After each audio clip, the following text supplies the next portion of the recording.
গতকালকে আমরা সব মশলা বাজার শেষ করে রাখছিলাম আর আজকে সকালবেলা আমরা বাইরেছি মাংস কিনবার লাগি। আর যেহেতু এটা গণভোজ হইব গরু দিয়া তো কল্পনাই করন জানা, আমরা লইলাম মুরগা, এনতিকা লইয়া লইলাম সালাতের আইটেম। এরপরে বাজার থেকে আনার সময় এনতিকা লইলাম হইছে বলদ লাকড়ি যেতাম দা রানবো। এলাকাতে সবডি ফুলাফাইন রে বিছেরা বাইর করে এনে সবডি লাগাই দিলাম পেঁয়াজ রসুন সিলানের লেগে, কারণ একলা তো সবকিছু করণ সম্ভব না। আজকে মাঠের মধ্যে নাইট ম্যাচ উদ্বোধনী উপলক্ষে আমরা ছোট বড় সবাই মিলে একটা আয়োজন করলাম, এনে রান্না বান্না করম। আর অতদিন অত প্রচেষ্টা অত কষ্ট করে সেরা আমরা লাইট লুইট সেট আপ করলাম। এই যে অহনো ফুলাফাইন কাম করতেছে, কারণ যাতে আমরা একসাথে একটা খেলাধুলা আয়োজন করতে পারি, খাওয়ান দাওয়ানোর আয়োজন করতে পারি। আর এই ফাঁকে দেখলাম উপরে একটা প্লেন যেতেছে আর ছোট্ট একটা দেখাইতেছে বায়ু দেওয়া রকেট যেতেছে। ভাবলাম যে এটা একটু ভিডিও করে আপনার সাথে শেয়ার করি। এতদিনের চেষ্টায় আমরা মাঠ রেডি করতে একদম সফল। আর লাইটিং সেট আপও দেখতে পারতেছেন সব কিন্তু আমরা নিজেরা করছি। আর ফুলাফাইন খুবই উৎফুল্লের সাথে বিষয়টা এনজয় করতেছে। এই যে মানে যে এইরকম একটা এনজয়মেন্টে আছে বা এটা উপভোগ করতেছে, এটা তো আপনি টিয়া কিনা পাইতেন।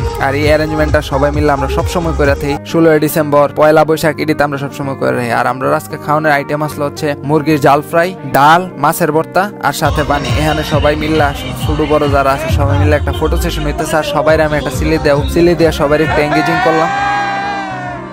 আর ইয়ানের ভিতরে আমরা বড়রা থেকে ছোটরা লেগে একটা ম্যাচ আয়োজন করে দিলাম, কারণ ইতান হুদুদি কাজে লেগে জায়গা হেলে কম কথা কবি সেই লেগে আমরা নিজেরা থেকে হেলাটা হেলাইলাম। এন আপনারা দেখতেছেন দর্শক কিন্তু মাঠের ভিতরে নাই, ওই কানায় ভরপুর দর্শক নিয়ে আমরা প্রথম খেলাটা শুরু করছি। দুই টিমের খেলা শেষে বিজয় দলের ক্যাপ্টেনের ডাইক্কা আনইলো যে তুমি অনুভূতি কি তোমার শেয়ার করো সবার সাথে। আমরা এখন কথা বলছি সিয়াম একাদশের ক্যাপ্টেন সিয়ামের সাথে।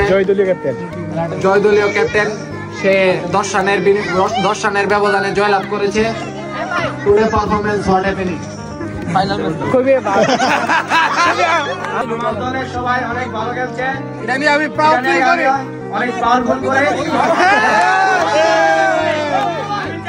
আমার বেস্ট খেলতাম।